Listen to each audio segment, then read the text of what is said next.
আসসালামু আলাইকুম সবাইকে। তোমরা যারা এইচএসসি 26 এর আছো, তোমাদের একটা কমন কনফিউশন হচ্ছে যে ভাইয়া এখন আমি হচ্ছে প্রি অ্যাডমিশন কোর্স কিনবো কিনা বা প্রি অ্যাডমিশনে ভর্তি হবো কিনা, যেহেতু আমার সামনে এইচএসসি পরীক্ষা আছে, এইচএসসি তো ভালো করে করতে হবে।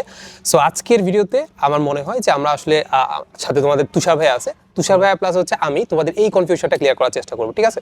তো সবার আগে চলে যাবো আমাদের তুষার ভাইয়ের কাছে, যে তুষার ভাই আপনার কাছে কি মনে হয় যে আমাদের প্রি অ্যাডমিশন কোর্সে ভর্তি হওয়া উচিত কিনা, আমাদের না মানে যে কোনো প্রি অ্যাডমিশন কোর্সে ভর্তি হওয়া উচিত কিনা, আর এইচএসসির আগে কি আসলে অ্যাডমিশন প্রিপারেশন নেওয়া উচিত কিনা, আসলে এটা আমি ওকে। সো এটার আনসারটা মানে একটা কন্ডিশনাল আনসার। ব্যাপারটা হচ্ছে যে আমরা ইসলামে একটা জিনিস বুঝি যে আগে ফরজ তারপর নফল। হ্যাঁ। সো এই ক্ষেত্রে তুমি যদি ইঞ্জিনিয়ারিং এ পরীক্ষা দিতে চাও, প্রথমে কিন্তু তোমাকে এইচএসসি রেজাল্টের উপর তোমাকে একটা ব্যারিয়ার দেওয়া হয় যে এত মার্ক লাগবে বা এত জিপে লাগবে। সো কেউ যদি এইচএসসি তে ভালো করা বাদ দিয়া ফুল ফোকাস যদি অ্যাডমিশন দিয়ে ফেলে, দেখা গেলো এইচএসসি তে এমন খারাপ করছে যে অ্যাডমিশনে ফর্মই তুলতে পারলো না, তাহলে তো ভাই তোমার ইকুল হয়ে গেল, উইকুল হয়ে গেল। সো বেসিক্যালি আমাদের যেটা করতে হবে যে তোমার এইচএসসি সিলেবাস কতটুকু শেষ হয়েছে তার উপর ডিপেন্ডেন্ট। যদি এমন হয় যে তোমার এইচএসসি সিলেবাস অ্যারাউন্ড 60% শেষ হয়েছে, ইন দ্যাট কেস তুমি এখন থেকেই অ্যাডমিশন প্রিপারেশন শুরু করো। কি খুব বেশি ডিপে যাওয়ার দরকার নেই, কোশ্চেন ব্যাংক যেটা আছে এটা ভালো মতো সলভ করো, ওই যে প্রি অ্যাডমিশন কোর্স সেগুলো তুমি হচ্ছে করো। কিন্তু যদি এমন হয় যে তোমার সিলেবাস এখনো 60%-এর নিচে আছে, 30% 40% শেষ হয়েছে, তাইলে ভাই আগে তুমি সিলেবাসটা গ্রো করো, নাহলে তোমার এইগুলো হারাবা ওইগুলো হারাবা। এক্স্যাক্টলি, আমিও ভাইয়ের সাথে একমতই। তুমি যদি আমার কথা বলো ভাই, আপনি কাজ টাইটেল লাস্ট কোশ্চেন, সেটা হচ্ছে আপনি কি অ্যাডমিশনে প্রিপারেশন নিচ্ছিলেন কিনা? আচ্ছা, আমরা যখন প্রিপারেশন নেই তখন কিন্তু প্রি অ্যাডমিশন নামে কিছু এক্সিস্ট করতো না। আচ্ছা, ঠিক আছে, কিন্তু একটা কথা ছিল ঠিকই যে ভাইয়া কোশ্চেন ব্যাংকটা সলভ করা লাগবে। তো আমরা ঠিকই কোশ্চেন ব্যাংক সলভ করছি, বাট ওই নামটা ছিল না। আচ্ছা, ওকে। সো ভাইয়ের ব্যাপারটা তো বুঝলাম। সো এবার আমার কথা যদি আমি বলি, তাহলে আমাদের ক্ষেত্রে প্রি অ্যাডমিশনটা মোটামুটি প্রথম আসা শুরু করছিল আর কি। আমাদের সময় প্রি অ্যাডমিশনটা এমন ছিল যে যারা হয়তো একটু ভালো স্টুডেন্ট ছিল, তারা দেখা যাচ্ছে যে তাদের সামনে যে সিনিয়র ব্যাচ আছে, তারা যারা অ্যাডমিশনের প্রিপারেশন নিচ্ছে, অ্যাডমিশনের ব্যাচে উদ্ভাসে বা যে কোনো জায়গায় হচ্ছে পড়তেছে, ওদের কাছে যা হচ্ছে মানে ওদের ওখানে যে হচ্ছে ভর্তি হয়ে যেতেন, ওইখানে জাস্ট নর্মালি ক্লাস করতো আর কি। সো প্রি অ্যাডমিশনের ব্যাপারটা এখন একটু ডিফারেন্ট হয়ে গেছে। ডিফারেন্ট ব্যাপারটা এমন যে আমরা জানি যে এখন কম্পিটিশন বাড়ছে, অবশ্যই কম্পিটিশন বাড়ার কারণে পোলাপান দেখা যাচ্ছে যে ফার্স্ট ইয়ার থেকেই কোশ্চেন ব্যাংকটা কিন্তু হাতে রাখে।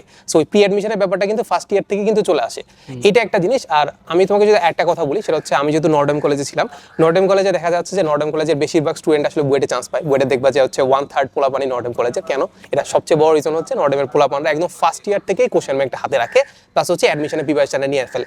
আমার কথা যদি জিজ্ঞাসা করো আমি কি প্রিপারেশন নিছিলাম কিনা, সত্য কথা বলতে আমি নেই, বাট হয়ে গেছিল। কিভাবে হয়ে গেছিল সেটা হচ্ছে আমরা নর্ডেমে থাকতে আমাদের কুইজ হইতো, অ্যান্ড কুইজের ক্ষেত্রে জানো যে ফিজিক্স কুইজ, ম্যাথ কুইজ অনেক কঠিন আসতো। টু বি অনেস্ট, মানে ওইটা জাস্ট ওইখানে পাস করার জন্য হইলেও আমাকে আসলে অনেক হার্ড জিনিস পড়তে হইতো।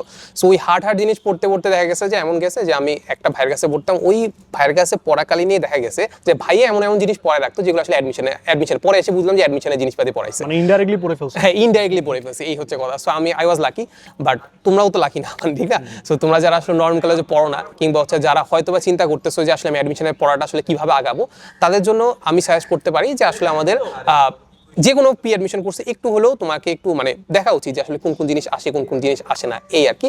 আর আরেকটা জিনিস হচ্ছে, ফার্স্ট অফ অল মানে আমি তোমাকে যদি দুইটা জিনিস বলি, এক নাম্বার কোশ্চেন হচ্ছে তোমাকে যে আমাদের যে বুয়েট অ্যাডমিশনের জন্য 3 থেকে 4 মাস সময় পাও, এইটা কি তোমার কাছে এনাফ কিনা, এটা একটা জিনিস। আর আরেকটা জিনিস হচ্ছে আমাদের যে ইঞ্জিনিয়ারিং প্লাস হচ্ছে আমাদের এইচএসসি কোশ্চেনের মধ্যে খুব বেশি কি তফাৎ আছে কিনা, এই দুইটা জিনিস যদি চিন্তা করো তাহলে তুমি বুঝতে পারো যে আসলে আমাদের প্রি অ্যাডমিশন করা কি উচিত কিনা উচিত না। এই তো।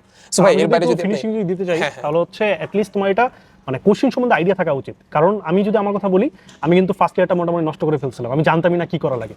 সো যখন আমি জানছি যে এটা পড়া লাগে, ওটা পড়া লাগে, কোশ্চেন ব্যাংক করা লাগে, তখন আমি কোশ্চেন ব্যাংক সলভ করছি। গুণগত রসায়ন চ্যাপ্টারটা আছে না, এইটা চ্যাপ্টারের লাস্টে যে ওই দ্রাবক নিষ্কাশন ম্যাথ আছে, এটা আমি প্রথমবার করিনি।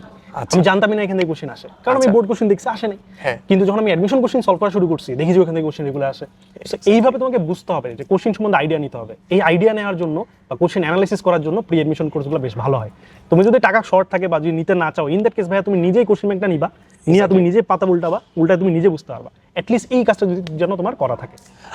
সো এই তো। সো মোটামুটি আই গেস এই ভিডিওতে তোমাদের যে কনফিউশন যেটা ছিল সেটা আসলে আই গেস ক্লিয়ার হয়ে যাওয়ার কথা। সো এই তো, দেখা হবে নেক্সট কোনো ভিডিওতে। আসসালামু আলাইকুম সবাইকে।